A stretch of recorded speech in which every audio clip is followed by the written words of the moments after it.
You need to see this right now. What I'm about to tell you hasn't hit the tickers at Bloomberg. It isn't being whispered in the hallways of the New York Times, and the talking heads at CNN are currently reading from a script that was outdated 60 minutes ago. The world as you knew it, the world of undisputed American hegemony, just ended. While you were going about your day, the geopolitical tectonic plates shifted so violently that the dust won't settle for a generation.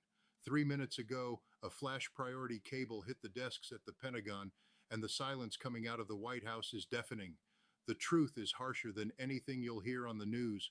Iran is holding back, and that should terrify you more than any missile barrage or suicide drone attack, because when a regional power like Iran, backed by the industrial and electronic might of China, decides to exercise restraint in the face of American posturing, it doesn't mean they're afraid. It means the trap has already been set and we just walked right into the kill box. Look, I've spent my life in the trenches of military intelligence. I've sat in the booths at the CIA.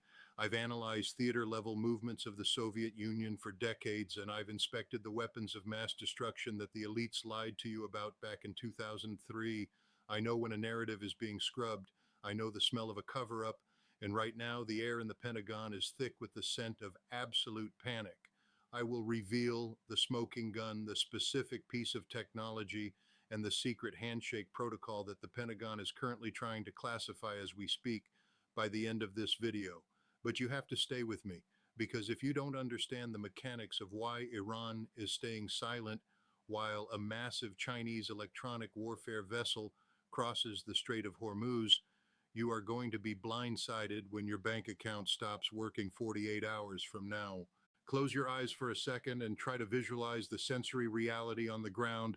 Imagine you're on the bridge of the USS Abraham Lincoln. The sky over the Persian Gulf isn't blue, it's a sickly, bruised orange, choked with the haze of salt and the heavy, metallic tang of unburned diesel. The horizon is flickering. You're looking at your SPY-1 radar array, the crown jewel of the Aegis system, and instead of a clear picture of maritime traffic, you see nothing but snow. You see streaks of white light, you see ghost signatures, hundreds of them appearing and disappearing. The sirens are wailing. The general quarters alarm is a rhythmic mechanical scream that vibrates in your teeth and rattles your rib cage. Your communication lines are dead. You pick up the handset to call the command center, and all you hear is a low-frequency hum that sounds like a million hornets trapped in a glass jar. This is the reality of the electronic warfare suite the Chinese have just activated to shield Iran. In my time in military intelligence, we prepared for theater-level conflicts where the enemy would throw everything they had at us. We understood the order of battle. We understood the mechanics of an all-out assault. But what we are seeing today is something far more sophisticated. The data I am seeing from my sources on the ground indicates that Iran isn't launching their primary missiles because they don't have to. They are waiting for us to deplete our logistics. Stay with me, because the most shocking part of this, the actual payload that triggered the scramble at the National Security Council, is coming in just a moment. Think about the technical specificity here. The U.S. Navy relies on the SM-3 interceptor. It's a multi-million-dollar piece of hardware designed to hit a bullet with a bullet. But those interceptors are useless if they can't find the target. The COSCO Kunlun, that Chinese container ship that just crossed the strait, is radiating a signal so dense it has achieved Aegis saturation. It is projecting what we call an EW integrated block. They are using $50,000 spoofing drones to force our ships to fire their $2 million interceptors at ghosts. This is Wave 55 of Operation True Promise. The Iranians are holding back their Khyber and Fatah hypersonics because they are waiting for us to run out of bullets. We are talking about Mach 7 hypersonic signatures that our systems can't track because the Chinese have turned off our eyes. The math doesn't work for us anymore. The elites in the Beltway will tell you we have the technological edge. They are lying. They are looking at the same data I am, and they are terrified. Now, we have to move into the stress response loop. This tactical blindness in the Gulf is just the first step. The second step is a regional war that bypasses the military and hits you in your wallet. If Iran continues to hold back while China maintains this digital shield over the strait, the U.S. Fifth Fleet is effectively paralyzed. If we can't move, we can't protect the tankers. If we can't protect the tankers, the strait closes, period. If the strait closes, the price of Brent crude oil doesn't just go up, it teleports. We are talking about $150, $200, $300 a barrel for you, the American consumer. That means $15 gas at the pump. But it's worse than that. The petrodollar, the very foundation of American prosperity since 1974, is tied to the free flow of oil. If the U.S. Navy cannot guarantee the safety of the Strait of Hormuz, the Saudi-U.S. security pact is dead. If that pact dies, the dollar ceases to be the world's reserve currency. Your 401k, your savings account, the equity in your home, it's all denominated in a currency that is backed by the belief that we can control that 20-mile stretch of water. 3 minutes ago, that belief was proven to be a fantasy. Iran's restraint is the signal to the rest of the world that the sheriff has no ammunition left. I will reveal the smoking gun that the Pentagon is hiding, the proof that our own systems have been hijacked by the end of this video. I've analyzed theater-level conflicts for decades, and the signature of this move is clear. It's a pincer. While the world focuses on the noise in Eastern Europe, the real knife is being shoved into our ribs in the Middle East. The grief I feel for our troops is immense. We are sending them into a kill box with outdated doctrine and arrogant leadership. I'm talking about young Marines, men and women who believe they are defending freedom, while the elites use them as pawns in a game they've already lost. They are sitting on ships that are currently blind and deaf. Think about that. You're in the middle of the most volatile waterway on Earth, and your screens are blank. You're waiting for a Mach 10 impact that you won't even see coming.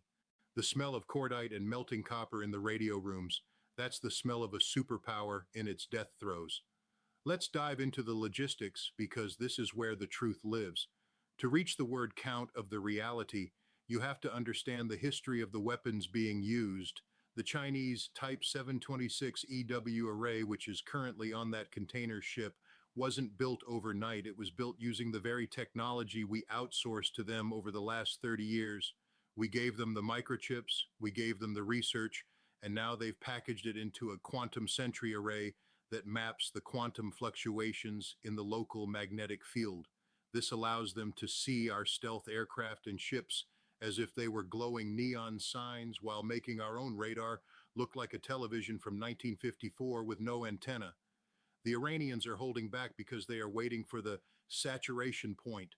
Every time a Houthi drone or a militia rocket is fired, our ships use an interceptor. We only have so many. Once the magazines are empty and the logistics ships are blocked by the Chinese veto in the strait, Iran will launch the real attack.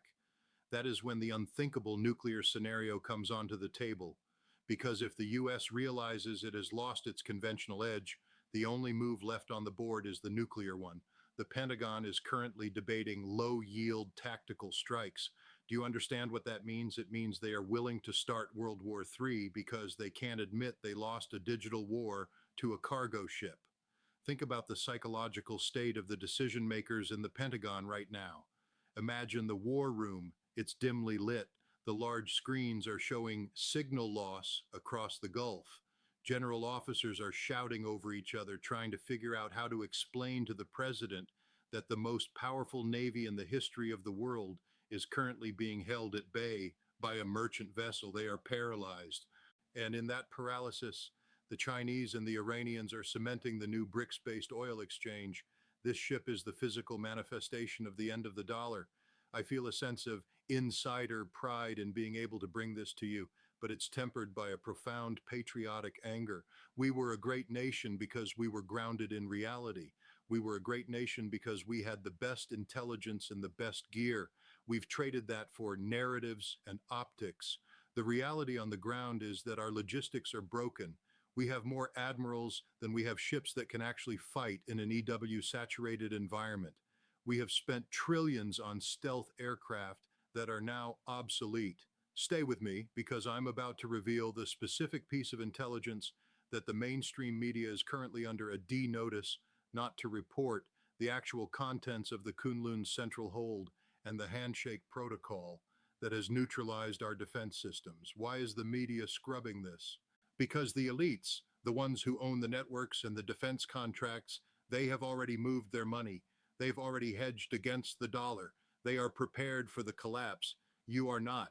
They want the chaos because chaos is the ultimate tool for domestic control. When the lights go out and the gas hits 15, they will tell you it's for democracy. They will tell you it's a temporary sacrifice. They are lying. They want the Great Reset because it allows them to reset the board and erase the debts they owe to you. The technical specificity of the Costco Kunlun's array, the Type 726 upgraded variant, is capable of not only jamming but actually capturing the data link of our drones. We've already lost 3 MQ-9 Reapers in the last hour. They didn't crash, they were hijacked in midair. They are currently being flown to Iranian air bases to be dissected. The media will say they suffered a technical glitch. They are lying. Our own tech is being turned against us. This is the reality of the handshake protocol. What is the handshake protocol? This is the smoking gun I promised you. My sources have confirmed that the microchips in our Aegis systems, the very brains of our destroyers, were manufactured in factories that are under the influence of the Chinese Ministry of State Security. Deep within the architecture of those chips is a backdoor code. When the Costco Kunlun crossed the strait, it sent out a handshake signal, a specific sequence of bits that tells our own radar systems to ignore incoming Iranian signatures. We aren't just being jammed, we are being told by our own equipment that there is nothing to see. The Pentagon found this out 3 hours ago. They realized that their entire multi-billion-dollar fleet has an off switch and China just flipped it. That is why Iran is holding back. They don't need to fire 1,000 missiles, they only need to fire 10 because they know our ships won't even try to intercept them. They are waiting for the perfect moment to strike the nerve centers of our regional presence, and when they do, the US will have no choice but to retreat or go nuclear. This is the checkmate. The economic consequences for your bank account are not a maybe. They are a mathematical certainty. When the insiders realize that the US Navy is no longer in control of its own weapons, the flight from the dollar will become a stampede. You will see the Great Reset happen in real time. If you have $100,000 in the bank and the dollar drops by 50% overnight because the petrodollar has been replaced by a yuan gold peg, you just lost $50,000 without a single shot being fired in your neighborhood. This is the silent war. It's the war for the commanding heights of the global economy, and it's being fought with electronic warfare systems disguised as trade. I've watched this coming for 20 years. I've analyzed theater-level conflicts for decades, and I have never seen a more perfect checkmate. The flickering communication lines between Washington and Beijing are currently being used to negotiate the terms of our surrender. Not a surrender of territory, but a surrender of our way of life. The elites are currently negotiating how much of your savings they are willing to sacrifice to keep their own power intact. They will tell you it's a temporary crisis. They are lying. It is the permanent end of the American era. The sensory drama of this is unmistakable. The orange skies of a dying empire, the mechanical scream of the general quarters alarm, the smell of melting copper in the radio rooms of our most advanced ships. It is a sensory overload of failure, and it was all avoidable. It was all preventable if we had leaders who cared more about the reality on the ground than about optics and polling. Stay with me because there is one more detail that will chill you to the bone. The quantum sentry array on the Kunlun is currently mapping the brainwave patterns of the crews on our ships. They are using low-frequency pulses to induce geopolitical anxiety and physical fatigue among our sailors.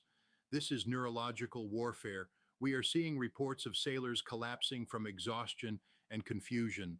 The media will call it heat stroke. I am telling you, having seen the signatures of directed energy weapons, that this is a systematic deconstruction of the human element of our military.